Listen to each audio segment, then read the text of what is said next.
Good day everyone, I will discuss about enterprise computing and the internet. Objectives.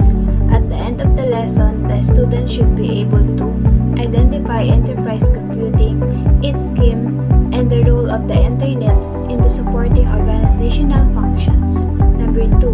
Analyze how enterprise computing and the internet technologies enhance efficiency, communication, and data management. Number 3.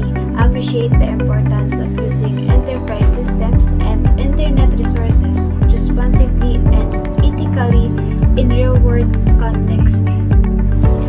First, let's define what is a computing. It's the process of using computer technology to accomplish a given task. In an enterprise-level perspective, computing involves all the building blocks of information technology. Ang ibig sabihin, ang proseso ng paggamit ng teknolohiya ng computer upang may sakatuparan ang isang gawain. Ito ay simple lang. Sa tuwing gumagamit tayo ng computer, laptop o kahit cellphone para mag-type, mag-compute o mag-browse, nagko-compute tayo. Pero pagdating pang negosyo o enterprise level, ang computing ay sumasaklaw sa lahat ng building blocks ng information technology. Ibig sabihin, kasama dito ang hardware, software, network, data, at mga taong gumagamit at namamahala sa lahat ng ito. So, let's define what is enterprise computing. Involves a collection of highly integrated business software solutions that address problems of process streamlining and resource management. Various computing schemes may be utilized in its implementation. Consideration in identifying the computing scheme to use are commonly based on the organization's nature of business, number of personnel, strategic location, span of reach of service delivery, and customers. Ibig sabihin, ito ay binubuo ng collection ng mga highly integrated business software solutions na tumutugon sa mga problema ng process streamlining at resource management. Sa madaling salita, ito ay hindi lang tungkol sa isang computer. Ito ay tungkol sa paggamit ng buong sistema ng IT para mapaganda at mapadali ang operasyon ng isang malaking kumpanya. Halimbawa, kasama dito ang mga software para sa human resources, accounting, inventory, at customer service. At ang lahat ng ito ay magkakakonekta at nagbabahagihan ng mga impormasyon.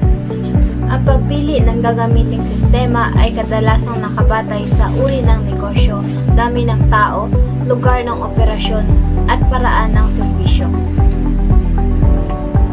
What is a enterprise computing scheme? Is the overall arrangement of data processing and the computers designed to support the computing needs of the enterprise.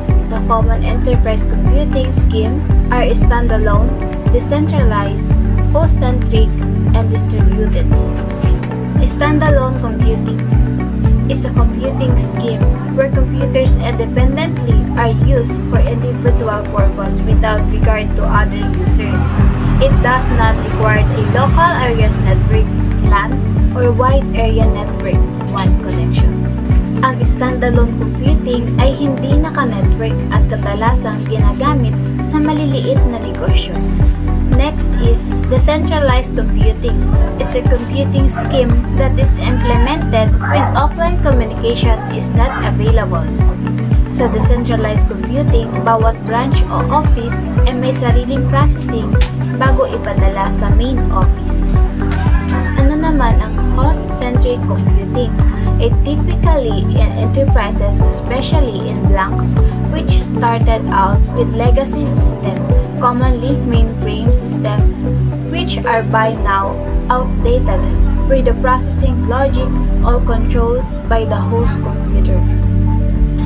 Ibig sabihin naman ito, sa host-centric computing, iisang host computer ang nagproproseso ng lahat at terminals lang ang ginagamit ng users.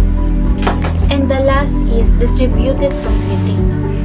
Satisfies the need for local computing and global computing where global application and database servers are centrally located for common access but allows local application and databases to handle particular transactions. Such scheme adopts the client-server architecture, which may be two-tiered, three-tiered, or n-tiered. Ibig sabihin, may local at global application servers. Hati-hati ang proseso sa iba't ibang computers at ito din ay mas flexible at scalable. Ang distributed computing ay mas modernong paraan dahil inahati ang trabaho sa maraming systems. Two-tiered client-server architecture is a two-layer computing architecture typical in situations where transactions and data volumes are not substantial.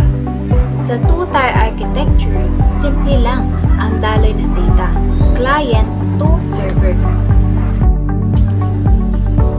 Three-tier client-server architecture is a multi-tier computing architecture suitable where transaction and data volume are high.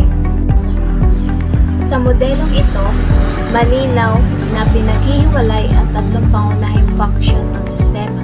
Una, client terminals, presentation tier. Ito ang mga computer na user. Dito nagaganap ang interface at kung paano nakikipag-ugnayan ang user sa sistema. Application server, logic process tier. Dito naka-host at tumatakbo ang business rules o logic na system. Ito ang nagproproseso ng mga kahilingan o request mula sa client bago ito ipadala sa database. At ang database server or data tier. Dito nakaimbak ang lahat ng impormasyon o data ng kumpanya. Ang paghihiwalay na ito ay nagpapabuti sa performance, scalability at seguridad ng system.